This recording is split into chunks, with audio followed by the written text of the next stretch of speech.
పరిశుద్ధ బైబిల్ గ్రంథము నుండి కీర్తనల గ్రంథము 106వ సంకీర్తన 13 నుంచి 18 వచనముల గల లేఖన భాగమును మనము చదువుకున్నాం. ఈ లేఖన భాగము నేను ఈ యొక్క అనుదిన లేఖనాలు చదువుతున్న క్రమంలో చదువుతున్నప్పుడు ఒక వచనము మరలా ఎందుకో వెనకకు వెళ్ళి చదవాలి అని అనిపించింది. చదివినప్పుడు దీని నిమిత్తము కొన్ని మాటలు ధ్యాన రూపంలోనూ సంఘముతో పంచుకుంటే బాగుంటుంది అనే ఒక ఆలోచనతో ఈ లేఖన భాగాన్ని చదివి వినిపించాను. అదే ఈ యొక్క 106వ సంకీర్తనలో 15వ వచనం, వారు కోరినది ఆయన వారికి ఇచ్చాను. ఎంత బాగుందండి! ఎందుకంటే మన దేవుడు ఆశగల ప్రాణమును తృప్తిపరిచే దేవుడు. ఆశ, కోరిక, ఇది చదువుతూ ఉంటే నాకు ఎంతో చక్కగా అనిపించింది. వారు కోరినది దేవుడు వారికి ఇచ్చుట. ఈ యొక్క లేఖనము ఎంత చక్కగా ఉంది అని ఆ లైన్ చదివేలోగా ఎంతో తృప్తి పడేలోగా కాల్ వచ్చింది. ఈ ఫోన్ మాట్లాడి మరలా ఎంతవరకు చదివానని చదువుతూ ఉంటే వారు కోరినది దేవుడు వారికి ఇచ్చాను అనే మాట ఇక్కడితోనే ఆగింది అని మరలా చదవడం మొదలుపెట్టాను. అప్పుడు చదవండి, అయినను వారి ప్రాణములకు ఆయన క్షీణత కలుగజేశాను. ఏమిటిది?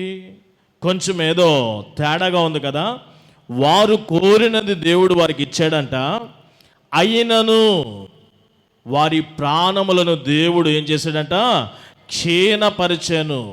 ఇదేంటిది? కొంచెము మొదటి లైన్ ఏదో కొంచెం తృప్తికరంగా ఉన్నది, కానీ అయినను వారి ప్రాణములను మరి నీరసింప చేయడం, కృషించుకుపోవడము ఏమిటి ఇలా ఉన్నది? దీని గురించి ఒకసారి ఆలోచన చేద్దామని ఆలోచన చేసి పైకి వెళ్ళి చదివాను, క్రిందకి వచ్చి చదివాను. మరీ సుదీర్ఘమైన లేఖన భాగము చదివించే సమయం అంది కాదు కాబట్టి మొదటి నుంచి 12 వచనాల గల లేఖనం అంతా కూడా ఏమన్నదంటే స్తుతి, కృతజ్ఞతా స్తుతి అనేది. మీరు ఎవ్రీ వర్స్ మీరు చూసినా సరే ప్రతి వచనము కూడా ఏమిటి? ఐగుప్తు నుండి వారు ఎలా వచ్చారో, దేవుడు వారిని ఎలా నడిపించాడో, ఎలా పోషించాడో, ప్రతి విషయమును బట్టి వారు కృతజ్ఞతా స్తుతి మొదటి వచనం మొదలుకొని 12వ వచనం వరకు మనకు కనబడుతున్నది. ఓకే, ఇప్పుడు 13 నుంచి ఒక ముఖ్యమైనటువంటి సందర్భము, సన్నివేశం నాకు కనబడింది. ఈ 15వ వచనము చాలా కేంద్రముగా. అప్పుడు నాకు అనిపించింది, ఏమిటి దేవుడు వారి కోరికను తీర్చనంటున్నాడు, మరలా అయినను వారి ప్రాణమును కృషింప చేశాను అంటున్నాడు. అంటే ఎందుకు ఇలా జరిగింది? వారి కోరికను తీర్చాడు, రెండవది మరలా ఆ కోరికలో వారు ఆనందపడకుండా వారి ప్రాణమును కృషింప చేశాడు. అంటే ఏమైంది? అదే ఈ దినం నేను ఇవ్వబోతున్నటువంటి సందేశం. స్థిరమైన విశ్వాసము లేదా స్థిరమైన విశ్వాస జీవితము, స్థిరమైన క్రైస్తవ జీవితము, స్థిరమైన ఆత్మీయ జీవితము మీరు కలిగి ఉండాలి. స్థిరత్వము, నిత్యము. మీలో చాలామంది విశ్వాసము కలిగిన వారే, కానీ అందరూ కూడా ఇంచుమించుగా ఎక్కడో 1, 2, 3 మినహా స్థిరమైన విశ్వాసములో లేనటువంటి వారే, నిత్యమైన విశ్వాసములో లేనటువంటి వారే. మీలో చాలామంది దేవుని యందు భయభక్తులు కలిగిన వారే, కానీ స్థిరమైన భయభక్తులు కలిగిన వారు బహు కొద్దిమందే. నిత్యమైన భయభక్తులు లేనటువంటి వారే. మీలో చాలామంది కృతజ్ఞత కలిగిన వారే, కానీ స్థిరమైన కృతజ్ఞత కలిగి ఉన్నవారు తక్కువ. మరి నిత్యమైన కృతజ్ఞత లేని వారు చాలా ఎక్కువ.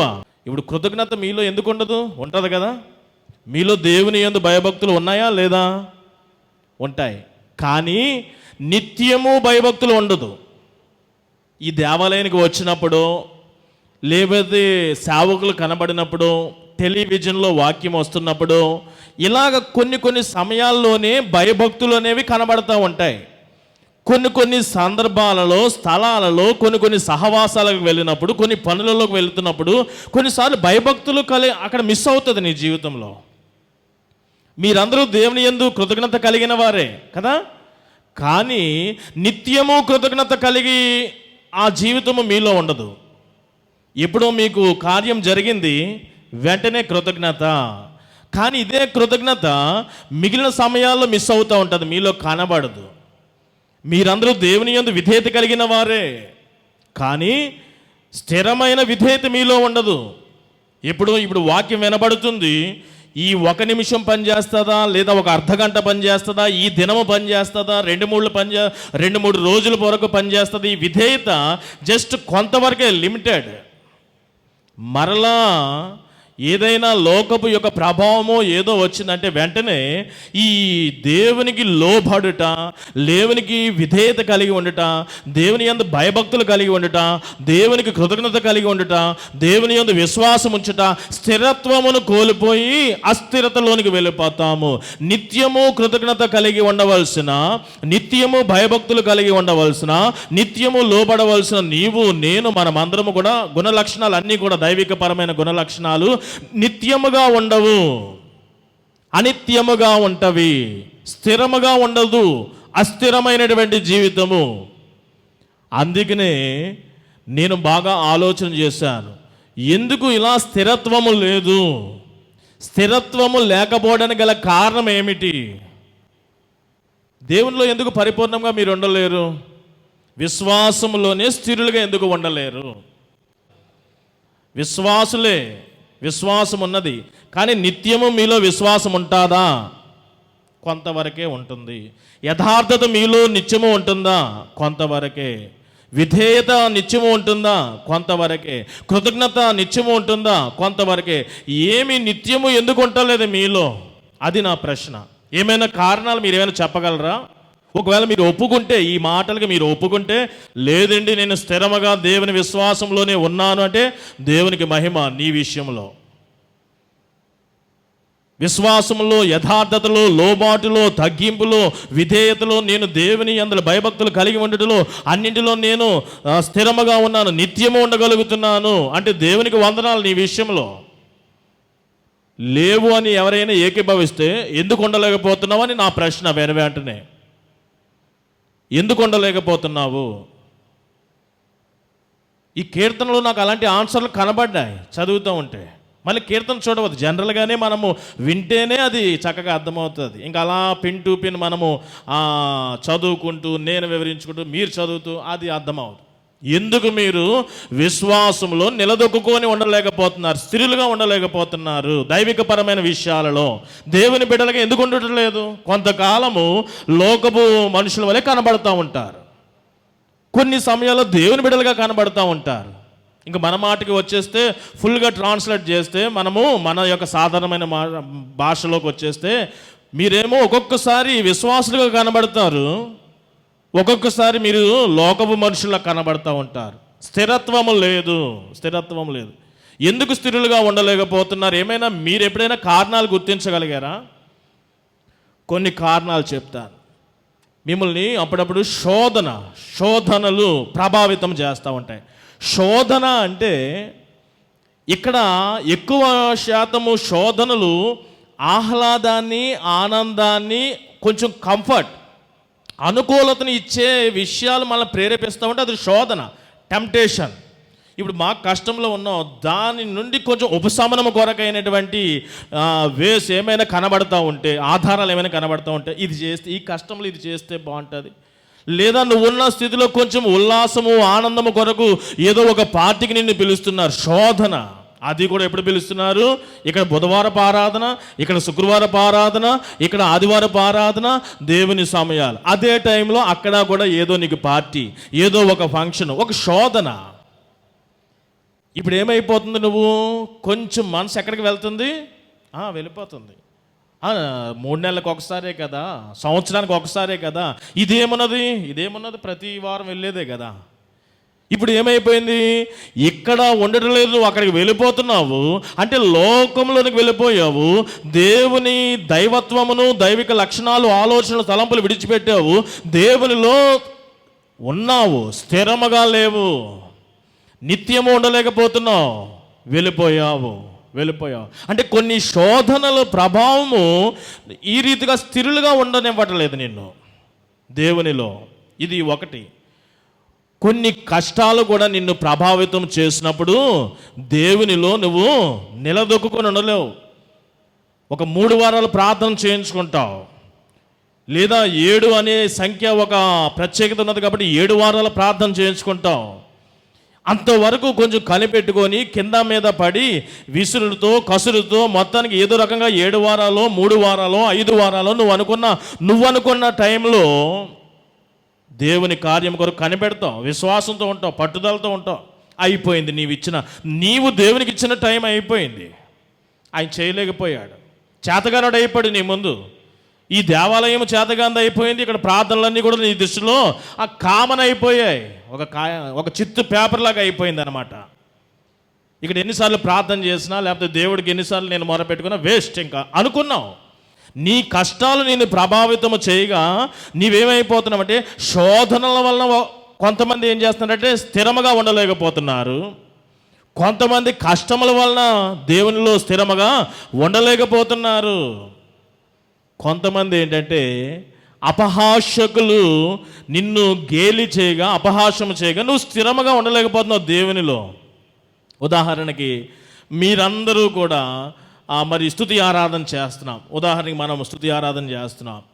స్తుతి ఆరాధన చేయలేనటువంటి ఒక ఆవిడ కానీ, స్తుతి ఆరాధన చేయలేనటువంటి ఒక వ్యక్తి కానీ నిన్నేమైనా కామెంట్ చేస్తే 1-2 సార్లు వెంటనే నువ్వేం చేస్తావు? భలే చప్పట్లు కొడుతున్నావు, ఇంకా నువ్వు చప్పట్లు కొడితేనే అవుతుంది. ఆ చప్పట్లు కొడితేనే స్థిత ఏమిటి? తల ముసుగు వేస్తేనే భక్త ఏమిటి? సమయానికి వెళితేనే అది ఒక విధానమో పద్ధత ఏమిటి? బైబిల్ పట్టుకెళ్తేనేనా అని ఇలా మోకరించిన, నోరు తెరిచి పాడిన, కరములు చాచి దేవునికి స్తుతి తెలియపరిచిన ఇదొక అట్రాక్టివ్ భక్తిలాగా, లేకపోతే కొంతమంది ఏదో విమర్శ ఇలాంటి మాటలు మాట్లాడుతూ ఉంటారు. వెంటనే ఏమిటి ఇలాగన్నారు నన్ను? దేవునికే పాట పాడుతూ ఉంటే ఆకర్షణీయమైన భక్తి అని ఒకరు కామెంట్ చేస్తే, అట్రాక్టివ్ భక్తి అని కొంతమంది కామెంట్ చేస్తే వెంటనే వారి కామెంట్, నువ్వు ఎవరి గురించి చేస్తున్నావు ఈ భక్తి? ఎవరి గురించి చేస్తున్నావు? దేవునికి చేస్తున్నావు. దావీదు భార్య కూడా అట్లాగే అన్నది కిటికీలోండి చూసి. కానీ దావీదు ఏమైనా ఆగాడు? స్థిరముగా ఉన్నాడు దేవునిలో. అపహాస్యకులు, చేతగాని వారు అలాంటివి మాట్లాడుతూ ఉంటే ఎంతసేపు ప్రార్థన చేయాలా, ఇన్ని ముసుగులు వేయాలా, ఇంతగా బైబిల్ పట్టుకోవాలా, ఇంతగా ఇది అని చెప్పి నీ భక్తిని ఒక విధముగా ఒక్కరికరి వేషధారణతో కూడిన భక్తి అది, ఆకర్షితమైన భక్తి అది. ఇలాంటి మాటలు అంటున్నప్పుడు నీవు ఒకవేళ స్థిరముగా ఉండలేకపోతున్నావేమో ఇలాంటి హాస్యాస్పదమైనటువంటి మాటల వలన. దేవునిలో నీవు స్థిరముగా ఎందుకు ఉండలేకపోతున్నావు? ఈ కీర్తన చదువుతూ ఉంటే అదే నాకు కనబడుతున్నది ఏమిటంటే, ఇక్కడ వారి కోరికలు దేవునిలో వారిని స్థిరముగా ఉంచలేకపోయాయి. మరి ఒక విషయం ఇక్కడ నాకు కనబడింది. ఒకటేమో దేవునిలో మనం ఎందుకు స్థిరముగా ఉండలేకపోతున్నాము? శోధనల వలన మనం స్థిరముగా ఉండలేకపోతున్నాము. రెండవది, మన కష్టములు తీర్చబడకపోతే వెంటనే మనము దేవునిలో నిలబడలేక వెళ్ళిపోతున్నాము. మూడవది, ఎవరైనా గేలి చేస్తూ ఉంటే, అపహాస్యము చేస్తూ ఉంటే వారి విషయమై మనము దేవుని లక్షణాలు గుణాలను విడిచిపెట్టి లోకంలోకి వెళ్ళిపోవడానికి ప్రయత్నం చేస్తున్నాం, ఎవడో కామెంట్ చేస్తూ ఉంటే. ఇక్కడ మరి ఒకటి కనబడింది నాకు, నీ కోరికల కొరకు తీర్చబడకపోతే వెంటనే నువ్వు దేవుని విడిచిపెట్టే ప్రమాదం ఇక్కడ నాకు కనబడుతున్నది. ఆ విషయాలు నాకు ఇక్కడ తేటతెల్లంగా, అందుకనే కొన్ని విషయాలు, కొన్ని ప్రశ్నలు మీ ముందు ఉంచాలనుకుంటున్నాను. నీ కోరిక ముఖ్యమా? జాగ్రత్తగా వింటున్నారా? నీ కోరిక ముఖ్యమా? దేవుని వాగ్దానము ముఖ్యమా? జాగ్రత్తగా చెప్పాలి. నీ కోరిక ముఖ్యమా? దేవుని వాగ్దానము ముఖ్యమా? బాగానే చెప్తున్నారు, కానీ అనుసరణలో మాత్రం అది లేదు. రెండోది, నీ కోరిక ముఖ్యమా? దేవుని అనుగ్రహము ముఖ్యమా? నీ కోరిక ముఖ్యమా? దేవుని ఆశీర్వాదం ముఖ్యమా? ఇలాగ ఒకసారి టాలీ చేస్తూ ఉంటే నీవు చెప్పడం బాగానే చెప్తున్నావు, దేవుని వాగ్దానమే, దేవుని ఆశీర్వాదమే, దేవుని అనుగ్రహమే నాకు ముఖ్యమంటున్నావు. కానీ నీ కోరిక తీర్చుకోవడానికి దైవికతను కూడా నీవు విడిచిపెట్టి నీ కోరిక నిమిత్తము నువ్వు ప్రాకులాడుతూ వెళ్ళిపోతున్నావు. నీ కోరికను తీర్చుకోవడానికి దేవుని అనుగ్రహము కూడా మర్చిపోతున్నావు, దేవుని వాగ్దానం కూడా మర్చిపోతున్నావు, దైవికపరమైన లక్షణాలను, దైవిక జీవితాన్ని కూడా విడిచిపెడుతున్నావు. నీ కోరిక నిమిత్తం నువ్వు లోకంలోనికి వెళ్ళిపోతున్నావు. విశ్వాసివే, కృతజ్ఞత ఉన్నది, భక్తి ఉన్నది, స్థిరముగా లేదు. నీ కోరిక నిన్ను డామినేట్ చేస్తుంది, దేవునిలో నిన్ను ఉండకుండా, దైవికముగా ఉంచకుండా. అందుకనే అంటున్నాడు, ఓహో వారి కోరికలను నేను తీరుస్తాను. కానీ వారు నా వాగ్దానానికి ప్రయారిటీ ఇవ్వలేదు కదా, వారు నా అనుగ్రహానికి ప్రయారిటీ ఇవ్వలేదు కదా, వారు నేను ఇచ్చే ఆశీర్వాదాలకి ప్రయారిటీ ఇవ్వలేదు కదా, వారికి వారి కోరికలే ఎక్కువైపోయినాయి. ఓకే, క్లియర్, నాకు అర్థమైంది. ఇప్పుడు వారి కోరికలను నేను తీరుస్తాను. నో అంటలేదు, మీ కోరికలన్నీ కూడా తీర్చబడతాయి. బట్ నో యూజ్ ఏంటంటే వారి ప్రాణములను నేనేం చేస్తాను, నేను క్షీణింప చేస్తాను. అంటే వారు మరణాన్ని రుచి చూడవలసి ఉంటుంది. ఎందుకు? నీ కోరిక తీర్చబడి ఎట్లున్నదంటే, ఇది ఎట్లా ఉన్నదంటే, జాగ్రత్తగా వినండి. నా ప్రాణమా తినుము, త్రాగుము, సుఖించుము. ఏందిరా తినేది? నీవే లేవు అక్కడ. దాన్ని అనుభవించడానికి వడ్లున్నాయి, ధాన్యం ఉంది, మంచి ఏసీ, ఎయిర్ కండిషన్ ఉన్నది, మంచి బంగ్లాలు అన్నీ ఉన్నాయి. నువ్వు లేవు అసలు. మెయిన్ వారి కోరికను నేను తీరుస్తాను, అయినను వారి ప్రాణము నేను శుష్కింపజేస్తాను, క్షీణింపచేస్తాను అనే ఆ మాట నాకు ఎంతో ఆలోచన చేయవలసిన ఆ ముఖ్యమైన వచనముగా మూల మాటగా నాకు కనబడింది. అప్పుడు ఎందుకు ఎందుకు ఈ పరిస్థితి, ఇలాంటి మాట చెప్పవలసి వచ్చిందంటే వీరిలో స్థిరము లేదు. మొదటి నుంచి 12 వచనాలు ఏం కనబడింది నాకు అంటే కృతజ్ఞత కనబడింది. ఎవరికి కృతజ్ఞత? దేవునికే. ఈ 15వ వచనాన్ని ఏ దేవుడైతే చెప్పాడో అదే దేవునికి వీరు మొదటి 12 వచనాలు కూడా, ఇదిగో మమ్మల్ని ఐగుప్తు నుండి విమోచించిన దేవునికి, ఇదిగో మరి ఎర్ర సముద్రమును దాటించిన దేవునికి, మాకు అరణ్యంలో ఆహారము, నీరు ఇవన్నీ సమకూర్చిన దేవునికి కృతజ్ఞతలు. ఇవన్నీ కూడా చదువుకోండి. ఇవన్నీ కూడా మొదటి నుంచి ఆ 12 వచనాలు. దేవుని కృతజ్ఞత తెలియపరచలేదంటే తెలియపరిచారు. దేవుని మాట వినలేదా అంటే, ఒకసారి ఇక్కడ 12 అమ్మ, అప్పుడు వారు ఆయన మాటలు నమ్మిరి. అంటే జాగ్రత్తగా వినండి, జాగ్రత్తగా నేను చదివాను. ఏమిటంటే కృతజ్ఞత తెలియపరచలేదా వారు? అమ్మ మీరు మాట్లాడాలి. కృతజ్ఞత తెలియపరిచారా లేదా? తెలియపరిచారు, కానీ కృతజ్ఞతలో వారు ముందుకు సాగలేదు. రెండవ మాట, దేవుని నమ్మలేదా అంటే దేవుని నమ్మారు. ఆయన మాటను నమ్మలేదా? దేవుని మాటను కూడా నమ్మారు. దేవుని మాటకు విధేయులు కాలేదా? విధేయులయ్యారు. ఇదిగో అదే 12వ వచనం ఆధారమే. ఆయనకి కీర్తనాగానము కూడా చేసి ఆయన మాటలను ఆయన్ని కూడా నమ్మారు. 12వ వచనం. మరి ఏమిటి నమ్మితే? ఆ వారి ప్రాణములను మరి ఎందుకు క్షీణింపజేస్తున్నాడు? దేవుని నమ్మినందుక, దేవుని కృతజ్ఞత తెలియపరిచినందుక, దేవుని యందు భయభక్తులు కలిగినందుక, విధేయత కలిగినందుకు ఆయన ప్రాణమును కృషింపజేస్తాడా? కాదు. ఆ విషయాల్లో స్థిరముగా నిత్యము ఉండనందుకు. ఎందుకు ఉండలేకపోతున్నారు వీరు? ఎందుకు ఉండలేకపోతున్నారంటే వారి కోరికలు వేరుగా ఉన్నాయి. దేవుని ఆశీర్వాదము కంటే, దేవుని వాగ్దానము కంటే, దేవుని అనుగ్రహము కంటే వారి కోరికల మీదే ఎక్కువ మనసును నిలిపారు. సరే, వారి కోరికలు నేను తీరుస్తాను. చాలామంది దేవుడు మీకు ఎన్నో వాగ్దానాలు ఇచ్చాడు కదా.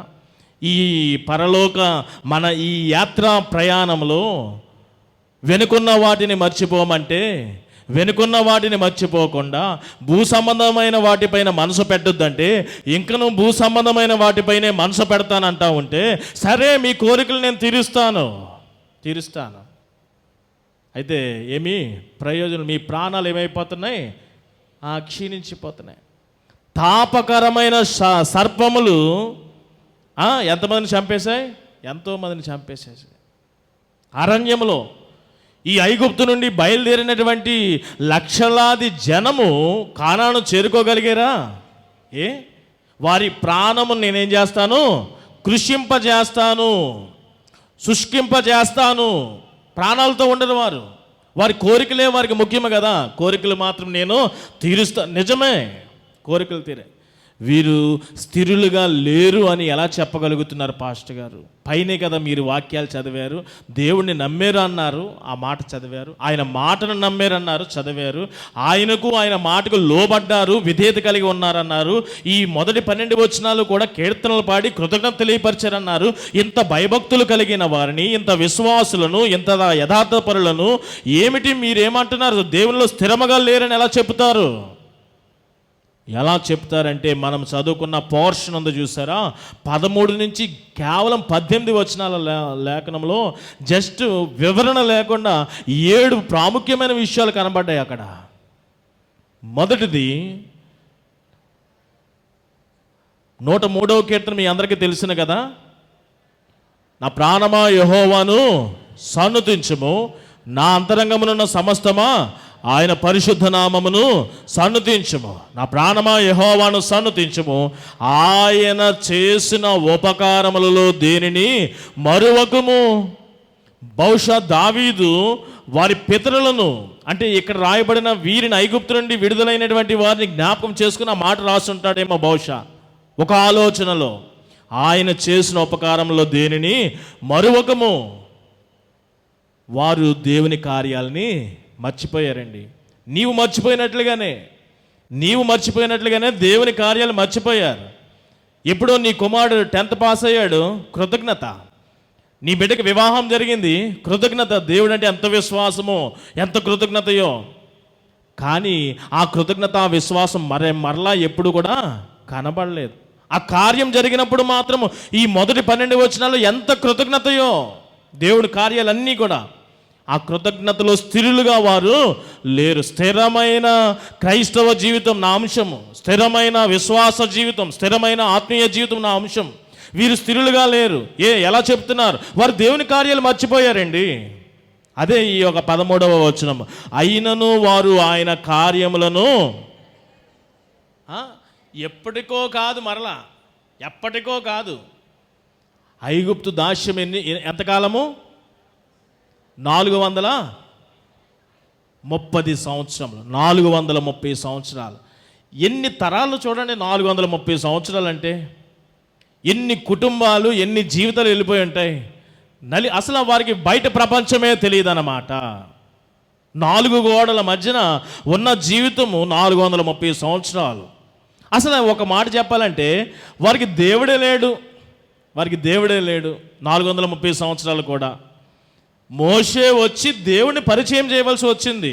మీకు ఒక తండ్రి ఉన్నాడు కదా అబ్రహాము, వారి కుమారుడు ఉన్నాడు కదా ఇస్సాకు, వారి కుమారుడు యాకోబు. ఇదిగో మీ యొక్క మూల ఆ ఇశ్రాయేల్ జనాంగమే కదా, మీరందరూ కూడా యాకోబు జనాంగమే కదా. వారి తాత అబ్రహాము దేవుడు ఉన్నాడే, ఆ దేవుడు నన్ను పంపించాడు. అదే పరిచయం చేయమంటాడు. ఒక దేవుడిని పరిచయం చేయవలసిన పరిస్థితిలో ఉన్నారు వారు. 430 సంవత్సరాలు వెట్టి చాకరి, అణచివేత. అలాంటి జీవితమును స్వేచ్ఛగా, స్వతంత్రముగా బయటికి తీసుకొస్తే వారు వెంటనే తొందరలోనే మర్చిపోయారంట ఆ కార్యం. 430 సంవత్సరాల బాధ జస్ట్ కొన్ని వితిన్ డేస్లో అక్కడ కార్యం జరిగితే వారు ఆ గతకాలపు ఆ దేవుని కార్యాన్ని మర్చిపోయారు. సూచక్రియలు ఎన్ని చేశాడు మోషే? 2 సూచక్రియలు. కర్రను పాముగా చేయడం, చేతిని రొమ్ము మీద పెట్టగా హిమముగా తెల్లని కుష్టిగలదిగా మారడం. అవి మర్చిపోయారు. రాజు ముందుకు వెళ్ళి ఛాలెంజింగ్గా మాట్లాడే ఆ సాహసోపేతమైనటువంటి కార్యమును మర్చిపోయారు వీరు. 10 తెగులు మీకు గుర్తున్నాయా? నీళ్లను రక్తముగా మార్చుట, ఇలాంటివన్నీ కూడా. ధూళిని కొట్టగా పేలు, వడగళ్ళు, ఇలాంటివన్నీ కూడా. చివరి కార్యం అన్నది చూసారా, బహు డేంజరస్, తట్టుకోలేనిటువంటి తెగులు అది. మొత్తం అంతటా కూడా తొలిచూలు మరణము, సంహారక దూత చేత ఐగుప్తు తొలిచూలంతా కూడా మరణించగా ఏమైంది? కానీ వీరికి పేలు లేవు. ఎవరికి? ఇశ్రాయేలీల యొక్క గడపలలో, వారి యొక్క గవనెలలో, వారి పురములో అసలు పేలు లేవు, వడగళ్ళు లేవు, నీళ్లు రక్తముగా మారడం లేదు, ఏమీ లేదు, మరణాలు లేవు, ఏమీ లేవు. మర్చిపోయారు వారు. వెంటనే దేవుని కార్యమును మర్చిపోయారు. ఎర్ర సముద్రము ఎదురుగా వస్తే దాన్ని ఎలా దాటారో మర్చిపోయారు. వెనకాల ఫరో సైన్యం వస్తే వారు ఎలా నశించిపోయారో మర్చిపోయారు. అదే ఇక్కడ రాయబడి ఉన్నది. అయినను వారు అంటే ఎంత చేశారు. అయినను అంటే అంతకుముందు ఏదో జరిగింది. అయినను అంటే ఏంటి? అయినను అంటున్నావు? కాకపోతే ఇలాంటి పదాలు. కాకపోతే అంటే ముందేదో జరిగింది. ముందేం జరిగిందంటే కృతజ్ఞత కలిగి ఉన్నారు, భయభక్తులు కలిగి ఉన్నారు, విశ్వాసంతో ఉన్నారు, వారి దేవుని మాట విన్నారు, లోబడ్డారు. అయినను వారు ఏం చేశారంటే ఆయన కార్యములను వెంటనే మర్చిపోయేరి. ఈ మర్చిపోవడంలో ఏమైందంటే దేవునిలో వారు స్థిరముగా లేరు, కృతజ్ఞతలో స్థిరముగా లేరు, భక్తిలో స్థిరముగా లేరు, విశ్వాసంలో స్థిరులుగా లేరు అని నేను చెప్పగలుగుతున్నాను. మర్చిపోవడం. ఒకవేళ మీరు కూడా మర్చిపోయారా? నువ్వు ఏ స్థితిలో బతికేదానివో నీకు తెలుసు కదా. నీ గతకాలపు జీవితం నీకు తెలుసు కదా. నా జీవితం నాకు తెలుసు. నీ జీవితం నీకు తెలుసా? మీ ఆర్థిక పరిస్థితులు నీకు తెలుసా? నీ ఆరోగ్యం నీకు తెలుసా? ఒకసారి వెనకట నీ జీవితం చూడండి. ఎందుకు వెంటనే మర్చిపోయావు అంటే దేవునిలో నువ్వు స్థిరముగా లేవు అని కన్ఫర్మ్ చేస్తున్నా వాక్యం ఆధారముగా. ఇది ఒక విషయము. రెండో విషయం కూడా నేను మీకు తెలియపరుస్తున్నాను. అసలు చూడండి, వీరు ఎలా మర్చిపోతారు నాకు అర్థం అవ్వలేదు. మోషేను పంపించాడు. మోషేను పంపించి వారికి తన మాటగా చెప్పమని వాగ్దానముగా చెప్పాడు. ఒకసారి ఆ మాటలు కూడా చదువుకుందాం. నిర్గమాకాండము 3వ అధ్యాయం 17వ వచనం చదివి వినిపించండి. నిర్గమాకాండము 3వ అధ్యాయము 17వ వచనం. ఐగుప్తు బాధలో నుండి పాలు తేనెలు ప్రవహించే దేశమునకు అనగా కానానీయులు, హిత్తీయులు, అమోరీయులు, పెరిజ్జీయులు, హెవీయులు, యెబూసీయులు ఉన్న దేశమునకు మిమ్మును రప్పించదనని యెహోవా సెలవిస్తూ చెప్పమన్నాడు. అది వాగ్దానం. చూడండి, ఇందాక మొదట్లో కొన్ని మాటలు మాట్లాడాను. వాగ్దానానికి ప్రయారిటీయా, కోరికకు ప్రయారిటీయా? నీ కోరికకు ఎక్కువ ప్రయారిటీ ఇస్తున్నావా, దేవుని ఆశీర్వాదానికి, వాగ్దానానికి, ఆయన అనుగ్రహానికి ప్రయారిటీ ఇస్తున్నావా? ఇక్కడ దేవుడు ఆల్రెడీ వాగ్దానం ఇచ్చాడు. నిన్ను ఎక్కడి నుండి విమోచిస్తున్నాను? ఐగుప్తు నుండి విమోచించి ఏమిస్తున్నాను నీకు? పాలు తేనెలు ప్రవహించే దేశం, వాగ్దానము. కానీ ఇక్కడ మనము 15వ వచనం చదివాం కదా, వారి కోరికలను ఆయన తీరుస్తాడు. ఈ మధ్యలో వాగ్దానం పోయింది, ఆశీర్వాదం పోయింది అని వారి కోరికలు వచ్చేస్తాయి. ఆయన చక్కని మాట ఇక్కడ రాయడం జరిగింది. మరి ఒక మాట నేను చదువుతున్నాను చూడండి. నిర్గమాకాండం 6వ అధ్యాయం 6వ వచనం. ఆయన వాగ్దానం ఇచ్చేవాడే కాదండి, దగ్గర వారితో పాటు కూడా ఉండి కార్యము చేసేవాడు. 6:6 నిర్గమ. కాబట్టి నీవు ఇశ్రాయేలీయులతో ఎలాగూ చెప్పము, నేను యెహోవాను, నేను ఐగుప్తీయులు బరువుల క్రింద నుండి మిమ్మును వెలుపలికి రప్పించి వారి దాస్యములో నుండి మిమ్మును విడిపించి. ఎలా విడిపించాడంట? నా బాహువును చాపి గొప్ప తీర్పులు తీర్చి మిమ్మును విడిపించనే ప్రస్థానం. ఆయనే వాగ్దానం ఇచ్చాడమ్మా. బాహువును చాపిన వాడు కూడా ఆయనే. తర్వాత ఈ మాటలు కబుర్లు చెప్పి ఊరుకునేవాడు కాదు. మీ అందరికీ తెలిసినటువంటి మాట, వారికి తోడుగా ఉన్నాడు. ఎలాగ? పగలు మేఘస్తంభముగా మేఘస్తంభములో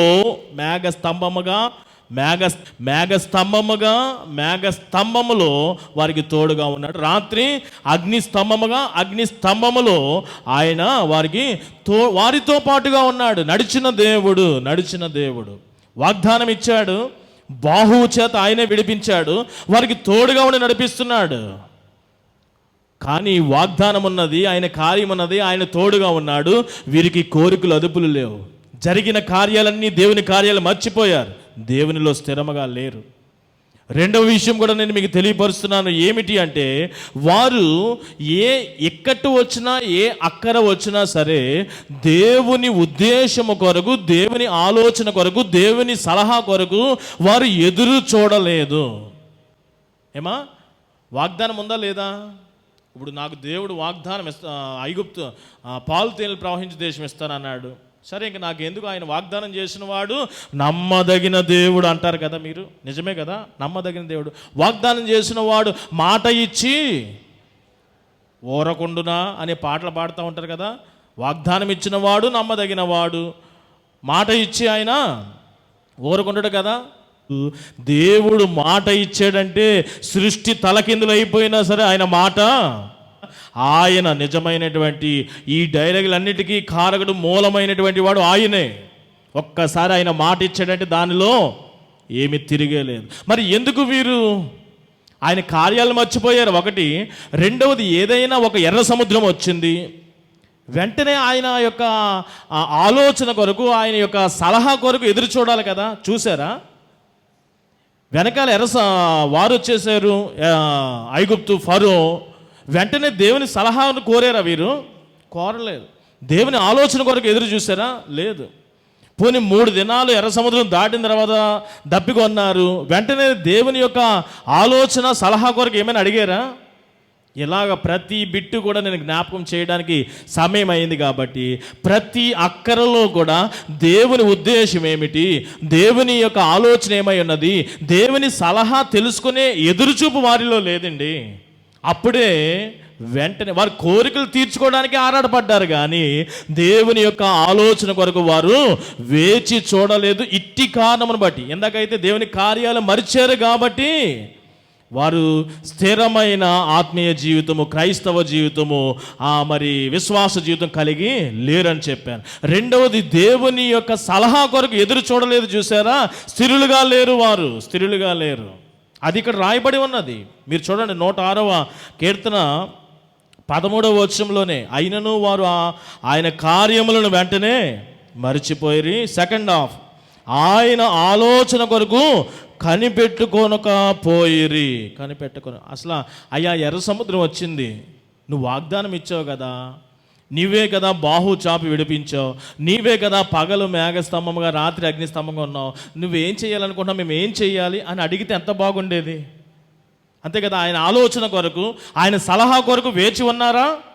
ఏ స్టెప్లోనైనా సరే మీరు బైబిల్ అంతా మీరు చదివి వారి చరిత్ర, ఇదిగోండి దేవుని మీద ఆధారపడ్డారని చూపియండి.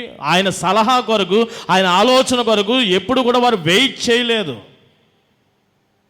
మీరు కూడా మీ యొక్క జీవన యాత్రలో మీ భర్తలు, మీ బిడ్డలు, మీరు కూడా మీదైనటువంటి శైలిలో మీ అక్కర్ల కొలిది ముందుకు సాగుతున్నప్పుడు దేవుని ఆలోచన కొరకు, సహాయం కొరకు మీరు ఏమాత్రం కూడా ప్రయారిటీ ఏమీ లేదు మీ విషయంలో. ఇంకా మీరు ఎలాగా స్థిరముగా దేవునిలో ఉన్నారని నేను చెప్పగలను. అందుకనే మీ కోరికలు తీర్చబడతాయి, అయినను మీ ప్రాణములు క్షీణించిపోతాయి. దేవునిలో మీరు స్థిరులుగా లేరు కాబట్టి. అదే రెండవ విషయం ఇక్కడ రాశాడు 13వ వచనంలో. సమయమైంది కాబట్టి ఇంకా చదువుతూ ముగిస్తాను. ఏమిటంటే, 3వ విషయం కూడా మీరు ఎందుకు స్థిరముగా లేరు అని చెప్తున్నానంటే, ఇది నాన్న ఆయన సలహా కొరకు ఎదురు చూడడం కాదు, ఆయన సలహా కూడా మీరు అడగలేదు. ఆయన ఇవ్వలేదు అనే దానికంటే తిరిగి మనమే పోయి అడిగితే బాలే. ఇప్పుడు ఆయన సలహా ఇవ్వలేదన్నప్పుడు మీరేం చేయాలా? మీరు కూడా చాలామంది బయట ఉండి పాస్టర్ గారితో మాట్లాడలేదు, నడన మనమే పోయి మాట్లాడదాం అంటారు. అట్లాగా దేవుడు తన యొక్క ఉద్దేశము, తన యొక్క తలంపు, తన యొక్క సలహా మీకు ఇవ్వలేనప్పుడు మీరేం చేయాలా? ఎదురు చూడకపోవడం ఒక తప్పు అయితే, రెండవది కొంచెం ఆవేశం అంత ఎక్కువగా ఆపుకోలేకపోతే, నీకు ఏదైనా ఇమీడియట్ ఇంకొక పని ఏమైనా ఉంటే నీవే పోయి దేవుని అడుగు. ఏందయ్యా ఎర్ర సముద్రం వచ్చింది అడ్డుగా, ఏందయ్యా రాజుగారు ఫరో వచ్చాడు వెనకాల, ఏం చేయమంటావు? ఆయన ఎలాగో మాట్లాడతలేదు, నువ్వన్నా పోయి అడగాలి కదా, అది చేయలేదు. అంటే దేవుని అందలి స్థిరత్వము లేకపోవడం అనేది ఈ విషయమునకు మరి యొక్క చక్కని అర్థం పడుతుంది కదా. దేవుని మీద నిలబడితే దేవుని అడుగుతావు, నువ్వు ఏంది ఈ సమయంలో నేను ఏం చేయాలి అని. నువ్వు దేవుని అడగట్లేదు అంటే నువ్వు దేవునిలో లేవు అన్నమాట, స్థిరముగా లేవు. ఇది మరి ఒక విషయముగా నేను మీకు తెలియపరుస్తున్నాను. దేవునిలో స్థిరముగా లేరు అని నేను ఎలా చెప్తున్నానంటే, వారు తృప్తి పొందలేకపోతున్నారు. దేవుడు ఇచ్చినటువంటి ప్రతి ఈవిని బట్టి వారు తృప్తి పొందలేకపోతున్నారు. కొన్నిసార్లు అక్కర్లు ఉంటే దేవుడు తీరుస్తున్నాడు. ఉదాహరణకి 3 రోజులు అరణ్య ప్రయాణం చేశారు ఎర్ర సముద్రం తర్వాత, షూరు అరణ్యంలో. వెంటనే వారికి ఏమైంది? అవసరం, దప్పిక చేత, దావత చేత వారి ప్రాణములు ఏమైపోయాయంట? సమస్యలిపోయారు. అప్పుడు వారికి అవసరం, అడిగారు, దేవుడు ఇచ్చాడా లేదా. కానీ కొన్ని అక్కర్లలో కాకుండా కొన్నిసార్లు, ఉదాహరణకి మంచిగా ఆకాశం నుండి ఏమొస్తుంది వారికి? ఈ ప్రపంచంలో ఎవడూ తినలేని ఐటెం అది, అసలు ఎక్కడ ఎవడూ తయారు చేయలేని ఐటెం. దేవదూతలు భుజించే మన్నా ఇస్తూ ఉంటే వారు చూడండి, తిని త్రాగి తృప్తి చెందారా? లేదు. ఈ తృప్తి చెందకపోవడం వారికి ఏం కావాలంటే ఇప్పుడు మీకు చాలామంది ఇష్టము. ఏంటి ఇష్టము? వారికి ఏం కావాలి ఇప్పుడు? మన్నా వద్దంట. నాలాంటోడు ఏమన్నాడంటే, ఆ మన్నాను తిని తిని ఇదేంటిది, ఇది చవిసారం లేదన్నాడంటే. ఒక వారం రోజులు తిన్నాక ఇచ్చి, ఇదేంటిది చవిసారం లేదు, ఉప్మాలా ఉంది ఇది అన్నాడు ఎవడో. అంటే ఇప్పుడు తృప్తి పొందట్లేదు. ఇలాంటి మాట తృప్తి చెందలేనటువంటి విషయమును బట్టి వారు విశ్వాసంలో స్థిరుగా లేరు, కృతజ్ఞత విషయంలో స్థిరులుగా లేరు, భయభక్తుల విషయంలో స్థిరులుగా లేరు, అసలు దేవుని విషయంలో స్థిరులుగా లేరు. దేవుడు ఏదిస్తే అది నువ్వు అనుభవిస్తూ తృప్తి చెందితే అది దేవునిలో స్థిరముగా ఉన్నట్లు. వారి కోరికలను, దైవాశీర్వాదం వారి కోరికలు నేను సిద్ధింపజేస్తాను, అయినను వారి ప్రాణము కృషింపజేస్తాను. మీకు దేవుని వాగ్దానము కంటే మీ కోరికయే ఎక్కువ అవసరమైతే, దేవుని ఆశీర్వాదం కంటే మీ కోరికయే మీకు అంత ఇంపార్టెంట్ అయితే, దేవుని అనుగ్రహం కంటే మీ కోరికయే మీకు అంత ముఖ్యమైతే, మీ కోరిక నెరవేరుతుంది. వాగ్దానంలో అడుగు కూడా పెట్టలేరు మీరు. ఈ ఐగుప్తు నుండి బయలుదేరిన వారు అందరూ కూడా ఏమైపోయారు?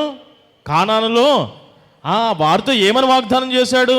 ఐగుప్తు దాస్యం నుండి విమోచించి పాలు తేనెలు ప్రవహించే దేశం నడిపించేవాడిని నేను, బాహువు చేత విడిపించాను, పగలు రాత్రి మీకు తోడుగా మీలో ఒకటిగా ఉన్నాను, అయినను మీ కోరికే వెళ్ళిపోతున్నారు. మీరు నా వాగ్దానము మీద, నా మీద మీరు మనసు కేంద్రీకరించినాడు, మీ కోరికే నెరవేరుస్తాను వెళ్ళు. మరి ఒక మాట చూడండి, వారు తొందరపాడుతున్నారు. వారు స్థిరులుగా ఎందుకు లేరు అంటున్నానంటే, ఒక సంఘటన, 40 దినాలు మోషే ఎక్కడికి వెళ్ళాడు? సీనాయి పర్వతం మీదకి వెళ్ళాడు ధర్మశాస్త్రం ఇచ్చే క్రమంలో. తొందరపడ్డారు ఎవరు? ఇశ్రాయేలు సర్వ సమాజము తొందరపడి దేవుని సేవకుడైనటువంటి అభిషక్తుడైనటువంటి పాస్టర్ గారిని కూడా తొందర పెట్టారు. వీరు తొందరపడమే కాకుండా వారి కోరికల నిమిత్తము పాస్టర్ గారిని కూడా తొందర పెట్టారు. అయ్యా వెంటనే ఈ పాస్టర్ గారు కూడా ఇంకా వారిలో ఒకడైపోయి ఏం చేశాడు? అహరోను గారు వారి దగ్గర ఉన్నటువంటి విలువైన ఆభరణాలన్నీ కూడా తీసి కరిగించక అదేమైపోయింది? బంగారపు దూడ అయిపోయింది. ఇంక నాలాంటాడో నీలాంటాడో ఒకటి లేచి, ఇదిగోరా ఐగుప్తు నుండి మనల్ని విడిపించినటువంటి దేవుడు ఈ దేవుడే, ఇక మీదట మనల్ని నడిపించబోయే దేవుడు కూడా ఎవరు? ఈ దేవుడే అన్నారు. ఎంతటి మాట, ఏమి ఆలోచనది అంటే, దేవుని విషయంలో నిలబడి ఉన్నారా? దైవిక భయముకుల్లో నిలబడి ఉన్నారా? కృతజ్ఞత కలిగి ఉన్నారా నిలబడి? లేకపోతే తొట్టిల్లిపోయినట్ట? తొందరపాటు. ఎవరైతే తొందరపడుతున్నారో దేని నిమిత్తం వారి కోరికల విషయమై వారు దైవికముగా స్థిరముగా లేనట్లే అని నేను చెప్తున్నాను. ఇది మరి ఒక విషయం, ఇంక నేను ముగిస్తాను, జాగ్రత్తగా వినండి. అలాగే దేవునినే తిరిగి శోధించారు వారు. మీ కోరికల విషయము ఎన్నాళ్ళ ప్రభువా మాకు అంటే, వాళ్ళు ఏమనుకున్నారంటే, ఐగుప్తు నుండి విమోచింపబడిన వెంటనే వారు ఎక్కడ ఉంటామనుకున్నారు? కొద్ది దినముల వ్యవధిలో వారు పాలు తేనెలు ప్రవహించే దేశంలో ఉంటాం, కానాన్లోకి ఎంటర్ అయిపోతాం అనుకున్నారు. వారు ఆ కోరిక తీరలేరు. ప్రతి అడుగులో మరి ఒక కోరిక వస్తూనే ఉన్నది. ఈ మాంసమని, మరి ఒకటని వారి కోరికలు, ఆ యొక్క మెరీబా జలములు, అది అక్కడ కూడా దేవుడిని ఏం చేశారు? వారు శోధించారు. వారి కోరికల విషయమై శోధన, దేవుడినే శోధించడం, అది దైవికపరమైన స్థిరత్వము లేనితనం నేను మీకు తెలియపరుస్తున్నాను. ఇలా చెప్పుకుంటూ వెళ్తే చాలా ఉన్నాయి, ఇంకా చెప్పవలసినవి చాలా ఉన్నాయి. చివరికి వీరు ఏం చేశారంటే, వీరి కోరికల వలన ఇక్కడ చూడండి 16వ వచనంలో, వారు తమ దండు పాలెంలో మోషే అందును యెహోవా ప్రతిష్ఠితుడైన అహరోను నందును ఏం చేశారంట? అసూయపడ్డారు. ఈ టీం అంతా మీకు తెలిసిందే కదా. మోషేని ఎవరు ఏర్పాటు చేసుకున్నారు? దేవుడు ఏర్పాటు చేసుకున్నాడు. వాళ్ళ సహోదరిని మోషే దగ్గరికి పంపించింది ఎవరు? దేవుడే పంపించాడు. ఇప్పుడు దేవుని యొక్క సేవకులు, ఒకటి ఆ సామాజిక పరమైన సేవకుడు మోషే, రెండవది ఆత్మీయపరమైనటువంటి సేవకుడు అహరోను గారిని, ఇద్దరిని కూడా అభిషేకించినది దేవుడే వారిని నడిపించాడు. తిరిగి సర్వ సమాజము కూడా కొంతమంది ఏమయ్యారంటే చీలిక చేసుకొని కొంతమంది వీరిని వ్యతిరేకించడం, అసూయపడడం జరిగింది. ఇలాంటి కొన్ని విషయాల కారణంగా చూడండి 17వ వచనంలో, భూమి నెరవేర్చి దాతానును, దాంట్లో ఒక ఇద్దరు పేర్లు అనమాట, అభిరాము గుంపులను ఏం చేశాడంటే కప్పి వేశాను. అంటే భూకంపంలో వారు మునిగి వేసేశారు. వారి సంఘంలో ఏమి కలిగిందంట? అగ్ని రగిలెను, దాని మంట భక్తిహీనులను. ఈ మొదటి నుండి చదువుతూ ఉంటే ఎంత కృతజ్ఞత కలిగిన వారండి. కృతజ్ఞత ఉంది కదా. వారు దేవుని మాటను నమ్మిరి, దేవుని యందు భయభక్తులు కలిగిరి. సడన్గా ఇదేంటిది? ఈ 18వ వచనం చివరి, దాని మంటలు భక్తిహీనుల మధ్యలో ఎలా వచ్చారు? ఎవరు ఈ భక్తిహీనులు అంటే వారి కోరికల నిమిత్తమే. 15వ వచనంలో, వారి కోరికలను నేను తీరుస్తాను. వారు నా వాగ్దానము వైపు, నా అనుగ్రహం వైపు, నా ఆశీర్వాదం వైపు వారికి అంత ఇంట్రెస్ట్ లేదు కదా. వెనుకున్న వాటిని మర్చిపోతారు. ఏది మర్చిపోవాలో అది మర్చిపోకుండా దేవుని కార్యాలను మర్చిపోయారే, నన్నే మర్చిపోయారు. భూ సంబంధమైన వాటిపైన ఇంకా మనసు ఉన్నది కదా. ఓకే, వారి కోరికలు నేను తీరుస్తాను. ఒకసారి ఈ మాట చదువుకొని మనం ముగించుకుందాం. 15వ వచనము, వారు కోరినది ఆయన వారికి ఇచ్చెను, అయినను వారి ప్రాణములకు ఆయన క్షీణత కలుగు చేశాను. చాలామంది జాగ్రత్తగా మీలో ఉండండి. స్థిరముగా లేరు వీరు. స్థిరముగా లేని కారణముగానే దేవుడు వారితో విసిగిపోయి, సరే మీ కోరికలు అంత ముఖ్యమైతే మీ కోరికలు తీరుస్తాను, కాకపోతే మిమ్మల్ని మీ ప్రాణంలో క్షీణింపజేస్తాను, ఎందుకంటే మీరు నాలో స్థిరముగా లేరు. కార్యము జరిగినప్పుడు మాత్రము నా మాటను మీరు నమ్ముతున్నారు, నా మీద మీరు ఆనుకుంటున్నారు. కార్యం జరిగినప్పుడు కృతజ్ఞత బాగానే ఉంటుంది, కానీ ఆ నమ్మే విషయంలోనూ కృతజ్ఞత విషయంలోనూ నా యందు నిలబడే విషయంలో మీరు స్థిరులుగా ఉండలేకపోతున్నారు. ఆ ప్రాంతము, ఆ ప్రభావము, ఆ కాలం వచ్చేసరికి మీరు మారిపోతున్నారు, నాలో నుండి వేరుగా అయిపోతున్నారు. స్థిరత్వము లేని కారణముగా మీ ప్రాణములు నేనేం చేస్తాను? కృషింపజేస్తాను. కాబట్టి మీరు కూడా జాగ్రత్తగా ఆలోచన చేసి, లోకపరమైనటువంటి ఈ కోరికలు మిమ్మల్ని, ఒకవేళ ఈ లోకపరమైనటువంటి విషయాలు మిమ్మల్ని మీ స్నేహితుల పరంగా, విశ్వాసుల్లో నుండి మిమ్మల్ని ఏమైనా బలవంతము చేస్తూ ఉంటే, ఈ లోకపరమైనటువంటి ఆలోచనలకు ఎక్కువ ప్రయారిటీ వద్దు. కానీ మనకి వాగ్దానం ఒకటి ఉన్నది, నిత్యరాజ వాగ్దానం, దత్తపుత్ర వారసత్వం, ఆత్మను మనకి ఇచ్చే ఆ వైభవం మనం పోగొట్టుకోవద్దు. ఒకవేళ ఇవే కోరికలు ఇంపార్టెంట్ అయితే మీరు కోరుకున్నట్లుగా ఈ కోరికలు దేవుడు మీకు తీర్చేస్తాడు, కానీ ఆ వాగ్దానంలో మీరు అడుగు పెట్టరు. కాబట్టి మనకి కావాల్సింది ఆ వాగ్దానము, నిత్యరాజ్య వారసత్వము, నిత్యరాజ్యమే. ఆ వైపుగా మీరు మనసులను కేంద్రీకరించండి. ఈ లోకంలో ఎన్నో ఒత్తిళ్ళు వస్తాయి, ఆ ప్రలోభాలకు మీరు మెల్ట్ అయిపోకండి. ప్రతి ఒక్కరు కూడా దైవ భక్తిలో స్థిరముగా ఉండాలి, విశ్వాసంలో స్థిరముగా ఉండాలి, దేవుని యందు భయభక్తులు కలిగి ఉండడంలో స్థిరముగా ఉండాలి. మీరు ఆ వాగ్దానమునే గురిగా పెట్టుకొని గురి యొద్దకే పరిగెట్టుచున్నానని చెప్పి ఎన్ని వచ్చినా సరే గమ్యము చేరడానికి సాగిపోవాలి. కానీ మనము ఎన్ని ఆశలు కోరికలు వచ్చినా, మనల్ని వెనకకి లాగినా సరే మనము ఛాన్స్ ఇవ్వకూడదు. ముందుకు సాగండి. పితరుల వల్లే కాకుండా మీ ప్రాణాలు కృషించుకుపోవడానికి, మీ ఆత్మలు కృషించిపోవడానికి వీలు లేదు. మీ ఆత్మలు ఒక్కటైనను కూడా నశించిపోవడం ఆయనకి ఇష్టం లేదు. అన్ని ఆత్మలు మీరందరూ కూడా రక్షింపబడాలి. పరిశుద్ధాత్మ సహాయం తీసుకోండి. మీరుగా మిగిలిపోతే లోకపు ఆకర్షణకు గురి అవుతారు. పరిశుద్ధాత్మ తీసుకొని వాక్యము, ప్రార్థనతో ముందుకు సాగండి. మీ గమ్యమును మీరు రీచ్ అవ్వండి. అట్టి కృప పరిశుద్ధాత్మ దేవుడు మీ అందరికీ దయచేయాలని కోరుకుంటూ ఈ మాటలు ఇంతటితో నేను ముగిస్తున్నాను. ఆమెన్.